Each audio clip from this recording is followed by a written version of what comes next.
ગુજરાતી વાર્તા ચોર રોકાઈ પડ્યો।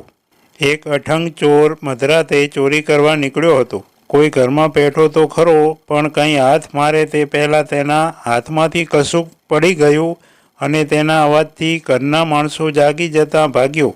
પાછળ ચોરની બૂમો પડી તે સાંભળીને કેટલાક લોકો બહાર આવી ગયા।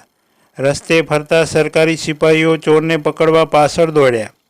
ચોરે સટકવા માટે જોરથી દોડવા માંડ્યું અને સિપાહીઓના હાથમાં ન ઝડપાય માટે ગલીઓ કૂંચીઓમાં આડો અવળો ફંટાતો રહ્યો। સિપાહીઓ વિસલો મારતા પાછળ દોડે।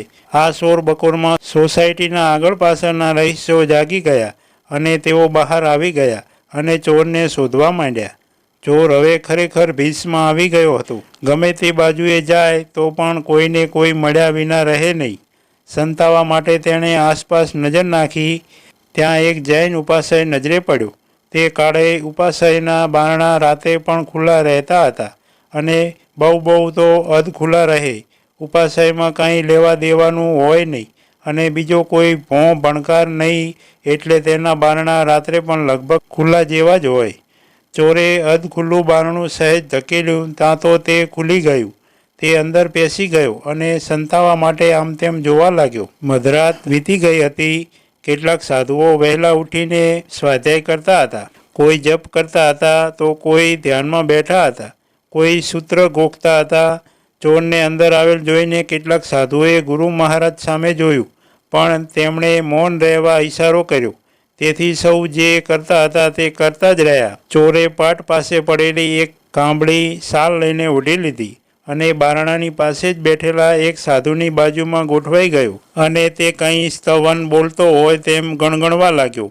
ઉપાશ્રયમાં દીવો હોય નહીં। ઉપાશ્રયનું બારણું હદ ખુલ્લું જોતાં કેટલાક શ્રાવકો અંદર આવ્યા। તેમણે સાધુઓને અંધારામાં તેમની ધાર્મિક વિધિ કરતા જોયા। શ્રાવકોને લાગ્યું કે અહીં તો ચોર આવ્યો લાગતો નથી, તેથી પાછા વળ્યા।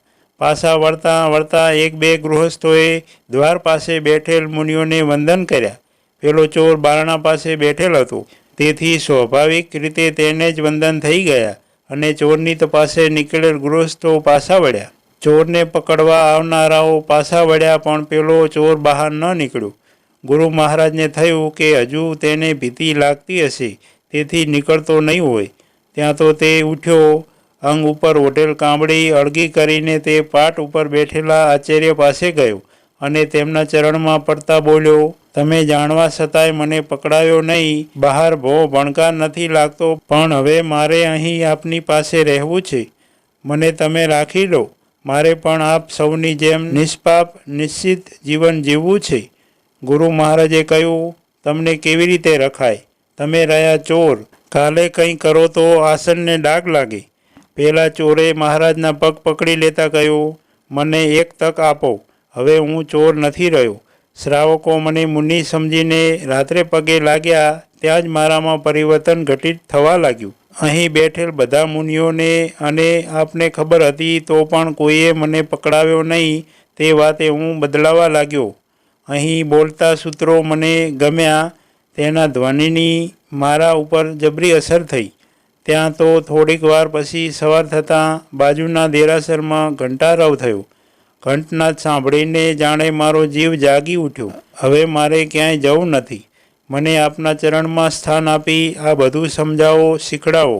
ચોર સાધુ થવા માટે તો ઉપાશ્રયમાં આવ્યો ન હતો, પણ ત્યાંની શાંતિ અને નિષ્પાપ જીવને તેના ઉપર અસર કરી। ઉપસ્થિત મુનિઓના વાણી વર્તનથી તે ખૂબ પ્રભાવિત થયો। સૂર્યોદય થતાં દેરાસરમાં જે ઘંટારવ થયો તેણે તેને છેલ્લો ધક્કો માર્યો અને તેની અંદર પડેલા ગાઢ કર્મોએ માર્ગ આપ્યો અને તેનામાં પરિવર્તન થવા લાગ્યું। વાતાવરણની, સાધુ પુરુષોની ઉપસ્થિતિની, સ્તવનો અને બોલાતી સજ્જાઓની પણ માણસ ઉપર અસર પડે છે। માણસે હંમેશા સારા નિમિત્રો સેવવા જોઈએ। દેવગુરુ અને ધર્મનું સાનિધ્ય હશે તો ઉપાદાનને જાગતા વાર નહીં લાગે। પરિવર્તનને ઘટિત થતાં વર્ષો નથી લાગતા। પરિવર્તન થઈ જાય તો પળમાં થઈ જાય છે અને ન થાય તો ભવોના ભવો નીકળી જાય તો પણ ઠેકાણું પડે નહીં। મિત્રો, દરરોજ નવી વાર્તા સાંભળવા માટે સબસ્ક્રાઈબ કરો, શેર કરો। ધન્યવાદ।